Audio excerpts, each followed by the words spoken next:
பள்ளியில் தமிழில் பேசினான் என்பதற்காக ஒரு 10 வயது மாணவனின் காதை பிடித்து இழுத்து பீத்திருக்கின்றார் ஒரு ஆசிரியர். ஒரு சிறுவன் தமிழில் பேசுவதை பார்த்து உங்களுக்கு அவ்வளவு கோபம் வருகின்றதா?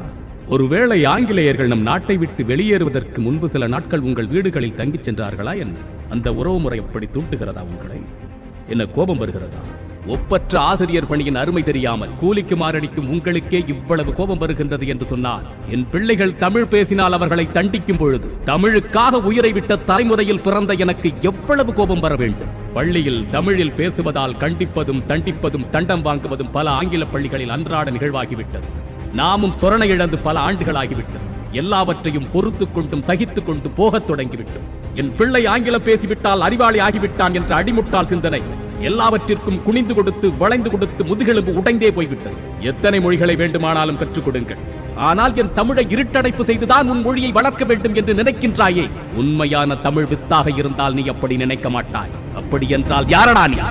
என் அன்பு தமிழ் சொந்தங்களே, நம் பிள்ளைகள் தமிழ் தெரியாமல் போனதற்கும் அவர்கள் தமிழை பழகிக் கொள்ளாமல் போனதற்கும் யாரோ சில கயவர்கள் போட்ட தடைதான் காரணம் என்று கூறி நீங்கள் தப்பித்துக் கொள்வதற்கு முயற்சி செய்யாதீர்கள். உண்மையான தமிழ் குருதி உங்கள் உடம்பில் ஓடினால் உங்கள் பிள்ளைகளுக்கு முதல் மொழியாக தமிழை கற்றுக் கொடுங்கள். இது வெறும் மொழி அல்ல, நம் பண்பாடு, சிந்தனை, அறம் அத்தனையையும் உள்ளடக்கியது. தமிழை என் உயிரென்பேன் கண்டீர், உயிரை உணர்வை வளர்ப்பது தமிழே என்ற சிந்தனையின் மொழி இது. நாம் 10 சொற்களை பயன்படுத்தினால் 4 சொற்கள் பிறமொழியில் பேசுகின்றோம். நம் பிள்ளைகள் பேசும்பொழுது 10 சொற்களில் 8 சொற்களை பிறமொழியில் பேசுகின்றார்கள். இது எப்படியே நீடித்தால் நம் பேர பிள்ளைகள் தமிழை அருங்காட்சியகத்தில் வேடிக்கை பொருளாக பார்ப்பார்கள். சில காலங்களுக்கு பிறகு நம் மொழி ஏன் இப்படி வழக்கொழிந்து போனது என்று விடை தெரியாமல் தேடும் பொழுது அதற்கு காரணமே நாம் தான் என்பது தெரியாமல் திணறிக் கொண்டிருப்போம். தமிழனாக பிறந்து தமிழ்நாட்டில் பிறந்து தமிழ் எனக்கு சரியாக பேச வராது என்பதும் என் தந்தை யார் என்று எனக்கு தெரியாது என்று கூறுவதும் ஒன்றுதான். தமிழ் நம்முடைய அடையாளம். பணத்தை, பொருளை, புகழை இழந்துவிட்டால் கூட மீட்டெடுத்து விடலாம். ஆனால் அடையாளம் இழந்தவர்களாக நம் தலைமுறையை மாற்றிவிட்டால் அதிலிருந்து மீள முடியாது. நம் அடையாளம் காப்பது நம் ஒவ்வொருவரின் கையிலும் இருக்கின்றது.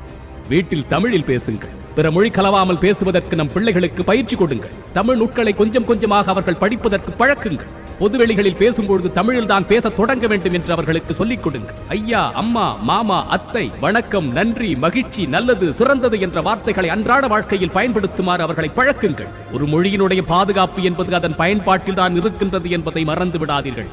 நம் மொழியை மட்டும் விட்டு விடாதீர்கள். நம் மொழியை மட்டும் விட்டு விடாதீர்கள். என் தலைமுறையை அடையாளமற்றவர்களாக ஆக்கி விடாதீர்கள். கைகூப்பி கேட்கின்றேன், நம் தமிழை விட்டு விடாதீர்கள். மற்றும் ஒரு பதிவில் சந்திப்போம். தமிழனாய் பிறந்தேன் என்ற பெருமையுடன் விஜய் சீதாராம்.